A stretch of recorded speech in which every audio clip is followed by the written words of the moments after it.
दोस्तों, स्वागत है आपका डेली ज्ञान चैनल पर। मैं आपके लिए लेकर आया हूँ एक और करंट अफेयर्स का नया वीडियो। आज है 6 सितंबर।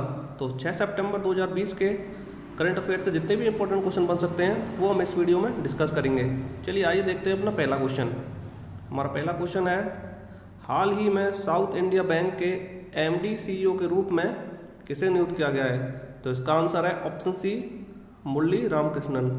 तो हाल ही में मुरली रामकृष्णन को साउथ इंडिया बैंक के MD CEO के रूप में नियुक्त किया गया है।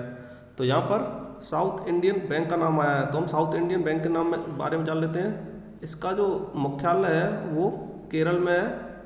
केरल के भी कहाँ पर है? केरल के थ्रीसूर में इसका मुख्यालय है। और जो साउथ इंडिया बैंक है इसकी स्थापना जो है वो 29 जनवरी को हुई थी। 29 जनवरी 1959 को इसकी स्थापना हुई थी। तो इतना हमें साउथ इंडिया बैंक के बारे में जानकारी मिलती है। और इसके जो MD CEO भी बनाए गए वो मुरली रामकृष्णन बनाए गए हैं। जो और ऑप्शन है, जैसे कि ऑप्शन ए है S कृष्णन, तो ये अभी हाल ही में पंजाब एंड सिंध बैंक के जो है MD CEO बने हैं। किसके? पंजाब एंड सिंध बैंक के बने हैं। और जो ये एक और ऑप्शन है संजीव चड्ढा, ये अभी हाल ही में बैंक ऑफ बड़ौदा के MD CEO बने हैं। तो इस क्वेश्चन से हमें इतनी जानकारी मिलती है। आइए चलते हैं अपने अगले क्वेश्चन की तरफ। तो देखिए हमने उनकी इमेज भी डाली है। ये हैं मुरली रामकृष्णन जो कि MD CEO बनाए गए साउथ इंडिया बैंक के। चलते हैं अपने अगले क्वेश्चन की तरफ। हमारा अगला क्वेश्चन है, हाल ही में सुप्रीम कोर्ट ने स्कूलों में अनिवार्य अंग्रेजी माध्यम के किस राज्य के फैसले के खिलाफ आदेश पर रोक लगाने से इनकार कर दिया है? तो इसका आंसर है ऑप्शन सी, आंध्र प्रदेश। तो सुप्रीम कोर्ट ने आंध्र प्रदेश के आदेश के खिलाफ जो स्कूलों में अंग्रेजी माध्यम अनिवार्य करना चाह रहा था आंध्र प्रदेश, इस पर रोक लगाने से इनकार कर दिया है। ये हाई कोर्ट का फैसला था पहले, अब सुप्रीम कोर्ट ने इस पर रोक लगा दी है। तो यहाँ पे आंध्र प्रदेश का नाम आया, तो हम आंध्र प्रदेश के बारे में जानते हैं। ये देखिए, ये है मैप में आंध्र प्रदेश। तो आंध्र प्रदेश की जो राजधानी है वो है अमरावती और हैदराबाद। आंध्र प्रदेश के जो मुख्यमंत्री हैं वो हैं भाई S जगनमोहन रेड्डी। ये हमने कई बार डिस्कस किया हुआ है। और आंध्र प्रदेश का जो गवर्नर है वो है विश्वभूषण हरिचंद्रन। तो हमें इस क्वेश्चन से इतनी जानकारी मिलती है। आइए बढ़ते हैं अपने अगले क्वेश्चन की तरफ। हमारा अगला क्वेश्चन है, हाल ही में किस देश ने भारत के साथ इंडो पैसिफिक रणनीति लॉन्च की है? तो यह लॉन्च की है जर्मनी ने। तो भारत ने जर्मनी के साथ मिलकर हाल ही में इंडो पैसिफिक रणनीति लॉन्च की है। तो ये होगा क्या दरअसल? इंडो पैसिफिक रणनीति है क्या? इसमें होगा क्या? इसमें जो है समुद्री सुरक्षा और आपदा प्रबंधन पर काम करेगी ये रणनीति। समुद्री सुरक्षा और आपदा प्रबंधन पर काम करेगी। तो यहाँ पर जर्मनी का नाम आया है। तो आइए देखते हैं मैप में जर्मनी। तो ये है मैप में जर्मनी। ये एक यूरोपियन कंट्री है। जर्मनी की जो राजधानी है वो है बर्लिन। जर्मनी के जो राष्ट्रपति हैं वो है फ्रैंक वॉल्टर। और जर्मनी की जो चांसलर है वहाँ की, जो कि 2005 से लगातार चांसलर बनी हुई है, वो है एंजेला मार्केल। और जो जैसा कि ये यूरोपियन यूनियन का कंट्री देश है, तो इसकी जो करेंसी है वो यूरो ही है। तो इस क्वेश्चन से हमें इतनी जानकारी मिलती है। आइए बढ़ते हैं अपने अगले क्वेश्चन की तरफ। हमारा अगला क्वेश्चन है, हाल ही में जम्मू कश्मीर राज्य के आधिकारिक भाषाओं की सूची में कितनी और भाषाओं को जोड़ा गया है? तो जम्मू कश्मीर राज्य की तो आधिकारिक भाषाएं वो उनकी सूची में कितनी और भाषाओं को जोड़ा गया है? तो ये जोड़ा गया है 3 और भाषाओं को। भाषा कौन कौन सी जोड़ी गई हैं? वो भाषा जोड़ी गई हैं कश्मीरी, एक तो कश्मीरी है, एक डोगरी है और एक है हिंदी।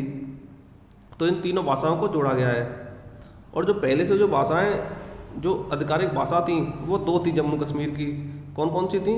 एक तो थी उर्दू और एक थी आपकी अंग्रेजी। उर्दू और अंग्रेजी 2 भाषाएं इसकी पहले से आधिकारिक भाषाएं थीं। तो अब टोटल आधिकारिक भाषा कितनी हो गई हैं इसकी? टोटल आधिकारिक भाषा हो गई हैं 5। ये क्वेश्चन आ सकता है आगे कि जम्मू कश्मीर की फ़िलहाल में कितनी आधिकारिक भाषाएं हैं? तो वो हैं 5। अभी हाल में 3 जोड़ी गई हैं, हिंदी, डोगरी और कश्मीरी, और 2 पहले से थी, उर्दू और अंग्रेजी। तो अब मिलाकर हो गई हैं 5। तो यहाँ पर जम्मू कश्मीर का नाम आया, तो हम जम्मू कश्मीर के बारे में जान लेते हैं। देखिए मैप में ये है जम्मू कश्मीर। पहले एक पूरा राज्य था। पिछले साल 2019 में इसे लद्दाख को अलग करके, जम्मू कश्मीर को अलग करके 2 अलग अलग यूनियन टेरिटरी बना दिए गए हैं। तो यूनियन टेरिटरी है। इसकी 2 राजधानियाँ हैं, जम्मू और श्रीनगर। और इसके जो मुख्यमंत्री तो हाल में कोई है नहीं, क्योंकि विधानसभा भंग कर दी गई थी। तो इसमें यहाँ पे जो है उपराज्यपाल हैं इसके मनोज सिन्हा, जो कि अभी नए बनाए गए हैं। इसको उनसे इतनी जानकारी मिलती है। आइए बढ़ते हैं अपने अगले क्वेश्चन की तरफ। हमारा अगला क्वेश्चन है, हाल ही में इंडियन ऑयल के किस चार्टर्ड टैंकर ने श्रीलंका के तट पर आग पकड़ ली? हाँ जी, इंडियन ऑयल के किस चार्टर्ड टैंकर ने श्रीलंका के तट पर आग पकड़ ली? जैसा कि आपको मालूम होगा, ये इंडियन ऑयल का जो टैंकर था, ये तेल लेकर कुवैत से जो है पैरादीप तट पर जा रहा था। पैरादीप तट जो कि उड़ीसा में स्थित है, उड़ीसा का एक तट है पैरादीप तट, वहाँ जा रहा था। तो जैसे ही ये श्रीलंका के तट पर पहुँचा तो यहाँ पर इसके जो टैंकर है उसमें आग लग गई। तो इस जो टैंकर था, चार्टर्ड टैंकर, कौन से टैंकर में आग लगी है, उसका नाम है न्यू डायमंड टैंकर में आग लग गई है। इसका आंसर है ऑप्शन सी, न्यू डायमंड। तो इस क्वेश्चन से हमें इतनी जानकारी मिलती है। आइए बढ़ते हैं अपने अगले क्वेश्चन की तरफ। देखिए ये इमेज भी हमने दिखा रखी है, ये है वो चार्टर्ड टैंकर न्यू डायमंड जिसमें श्रीलंका के तट पर आग लग गई थी। देखते हैं अपना अगला क्वेश्चन।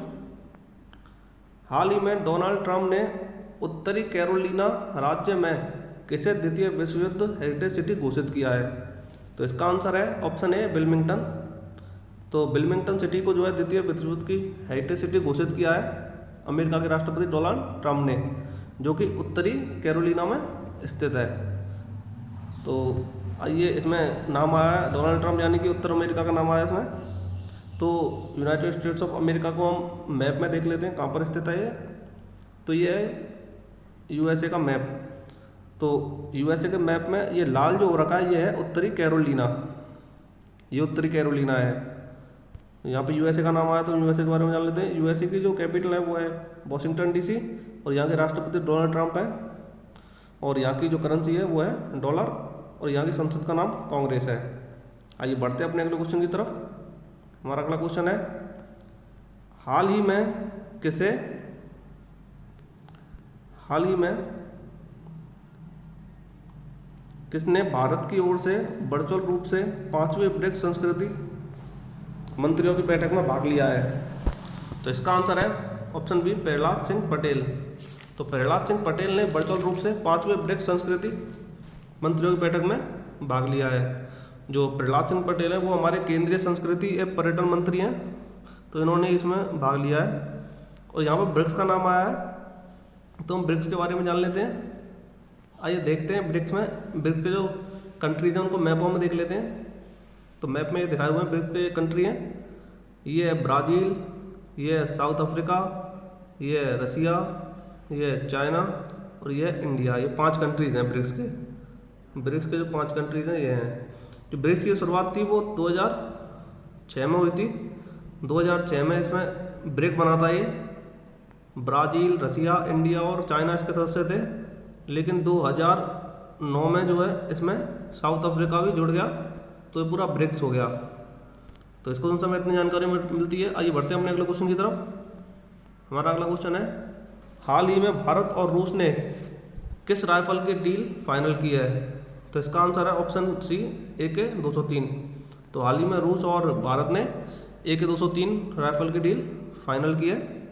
जो ये राइफल AK-203 है, ये जो है AK-47 का नया प्रारूप है, और ये भारत में जो है इन 7 जो राइफल्स हैं उनकी जगह लेगी। तो उत्तर प्रदेश में जो एक कोरबा आयुध फैक्ट्री है, वहाँ पर AK-203 राइफल का उत्पादन किया जाएगा। कहाँ पर? उत्तर प्रदेश की कोरबा जो फैक्ट्री है हथियारों के, उसमें इसका उत्पादन किया जाएगा। तो इसको उनसे हमें इतनी जानकारी मिलती है। आइए बढ़ते हैं अपने क्वेश्चन तरफ। देखिए हमने यहाँ पर इमेज भी दिखाई हुई है, ये है राइफल AK-203। तुम्हारा अगला क्वेश्चन है, हाल ही में सुप्रीम कोर्ट ने किस शहर की 140 किमी रेल पटरियों के किनारे बसी 48,000 झुग्गी झोपड़ियों को हटाने की निर्देश दिया है? तो इसका आंसर है दिल्ली। तो हाल ही में सुप्रीम कोर्ट ने दिल्ली की 140 किमी रेल पटरियों के किनारे बसी 48,000 झुग्गी झोपड़ियों को हटाने का निर्देश दिया है।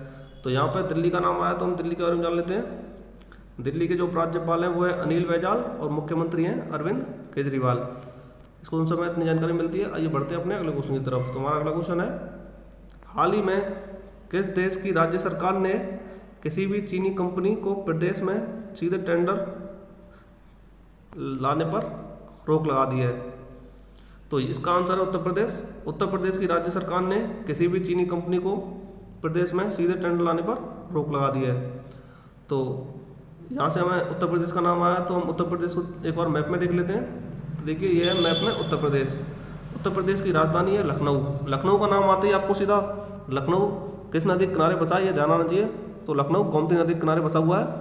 उत्तर प्रदेश के जो मुख्यमंत्री हैं वो हैं योगी आदित्यनाथ, गवर्नर हैं आनंदीबेन पटेल। उत्तर प्रदेश का जो राज्य वृक्ष है वो है अशोक का वृक्ष, और यहाँ का जो राज्य पशु है वो है बारहसिंगा, और जो राज्य पक्षी है वो है सारस या क्रॉच, और जो राज्य पुष्प है वो है पलाश का पुष्प। तो इसको सब इतनी जानकारी मिलती है। आइए बढ़ते हैं अपने अगले क्वेश्चन की तरफ। हमारा अगला क्वेश्चन है, हाल ही में किस राज्य सरकार ने रम्मी और पोकर जैसे ऑनलाइन गेम पर प्रतिबंध लगाने का फैसला किया है? तो ये किया है आंध्र प्रदेश की राज्य सरकार ने। तो आंध्र प्रदेश की राज्य सरकार ने रम्मी और पोकर जैसे ऑनलाइन गेम पर प्रतिबंध लगाने का फैसला किया है। उन्होंने ऐसा इसलिए किया है क्योंकि रम्मी और पोकर जैसे जो गेम है वो जुए की लत लगाते हैं। तो इस वजह से उन्होंने रम्मी और पोकर जैसे ऑनलाइन गेम पर प्रतिबंध लगाने का फैसला किया है। तो यहाँ पर आंध्र प्रदेश का नाम आया है, तो हम देखते हैं मैप में आंध्र प्रदेश। तो ये है मैप में आंध्र प्रदेश। आंध्र प्रदेश के बारे में अभी हमने पिछले क्वेश्चन में बता दिया था, तो हमें इस बार बताने की जरूरत नहीं है। चलिए आगे बढ़ते हैं। तो अगला क्वेश्चन है, पंग लैपसोल किस राज्य में मनाया जाने वाला त्यौहार है? पंग लैपसोल जो है इसका आंसर है सिक्किम, ऑप्शन सी सिक्किम। सिक्किम राज्य में मनाया जाने वाला त्यौहार है पंग लैपसोल। तो यहाँ पर सिक्किम का नाम आया, तो हम आइए देखते हैं मैप में सिक्किम। तो ये है मैप में सिक्किम। सिक्किम की जो राजधानी है वो है गंगटोक। यहाँ के जो मुख्यमंत्री हैं वो हैं प्रेम सिंह तमंग, और यहाँ की जो गवर्नर हैं वो हैं गंगा प्रसाद। तो इस क्वेश्चन से हमें इतनी जानकारी मिलती है। आइए बढ़ते हैं अपने अगले क्वेश्चन की तरफ। हमारा अगला क्वेश्चन है, डेविड कैपल जिनका हाल ही में निधन हो गया वह किस खेल से संबंधित थे? David couple. तो डेविड कपल जो है क्रिकेट से संबंधित है, ऑप्शन बी इसका करेक्ट आंसर है क्रिकेट। तो ये हैं डेविड कपल, हमने उनकी इमेज डाली है, ये डेविड कपल हैं, ये क्रिकेट से संबंधित थे। ये जो है इंग्लैंड के खिलाड़ी थे, और ये क्रिकेट में एक बहुत ही बढ़िया बॉलर थे। तो 57 साल की आयु में इनका निधन हो गया। आइए बढ़ते हैं अपने अगले क्वेश्चन की तरफ। हमारा अगला क्वेश्चन है, वह झील जहाँ केरल की विश्व प्रसिद्ध नौका रेस का आयोजन प्रतिवर्ष किया जाता है वो कौन सी झील है? सर्प नौका रेस यानी कि स्नेक बोट रेसिंग का जहाँ आयोजन किया जाता है, जिसे हम नेहरू ट्रॉफी बोट रेस के नाम से भी जानते हैं। तो यह है पुन्नमदा झील, ऑप्शन बी इसका सही आंसर है। पुन्नमदा झील में जो है केरल की विश्व प्रसिद्ध सर्प नौका रेस का आयोजन किया जाता है, जो कि हाल ही में किया जा रहा है, इसलिए हमने ये क्वेश्चन यहाँ पर डाला है। तो यहाँ पर केरल का नाम आया है, तो हम केरल के बारे में जान लेते हैं। जो केरल की जो राजधानी है वो है तिरुवनंतपुरम। केरल के जो मुख्यमंत्री हैं वो हैं पिनराई विजयन, और केरल के जो गवर्नर हैं वो हैं आरिफ मोहम्मद खान। तो जो केरल की जो सर्प नौका रेस होती है दिखाए थे हमें कैसी रेस होती है, वो हमने इमेज यहाँ पर डाउनलोड की है। तो ये देखिए ये है केरल की सर्प नौका रेस, जिसे हम नेहरू ट्रॉफी बोट रेस या फिर स्नेक बोट रेस के नाम से भी जानते हैं। तो इस क्वेश्चन से हमें इतनी जानकारी मिलती है। आइए बढ़ते हैं अपने अगले क्वेश्चन की तरफ। तो हमारे सभी क्वेश्चन आज के ख़त्म हो चुके हैं। ये हमारे पिछले वीडियो के क्वेश्चन जो हमने आपको दिया था, कई सारे बच्चों ने इसका आंसर दिया और कई सारे बच्चों ने डिटेल में एक्सप्लेनेशन भी दिया है इसका। तो इसका जो आंसर है, हाल ही में भारत का पहला खिलौना मुनिर्वा क्लस्टर कहाँ स्थापित किया गया था, जो कि हमने पिछले वीडियो में आपसे डिस्कस किया था। इसका आंसर कर्नाटक था। चलिए देखते हैं अपना अगला। तो ये है हमारा आज का क्वेश्चन। इसका आपको आंसर कमेंट बॉक्स में देना है, और आंसर आपको पता हो तो डिटेल में कमेंट बॉक्स में लिखिएगा, क्योंकि हम जो चीज़ लिख देते हैं ना वो हमें चीज़ ज़्यादा देर तक याद रहती है। हमारा क्वेश्चन है, हाल ही में किस हवाई अड्डे ने CIC GBC राष्ट्रीय ऊर्जा नेता पुरस्कार जीता है? Option A Rajiv Gandhi international airport, option B Kempegowda international airport, C Indira Gandhi international airport, या फिर डी कोच्चि इंटरनेशनल एयरपोर्ट। तो इसका आंसर आप कमेंट बॉक्स में हमें दीजिएगा। तो ये था हमारा आज का वीडियो करंट अफेयर्स का, और अगर आपको वीडियो अच्छा लगा हो तो इसे शेयर करें और लाइक करें, और हमारे चैनल को सब्सक्राइब करें, ताकि आगे आने वाले वीडियोस की नोटिफिकेशन आपको मिल सकें। इस वीडियो को देखने के लिए आपका धन्यवाद। आपका दिन शुभ हो। जय हिंद, जय भारत।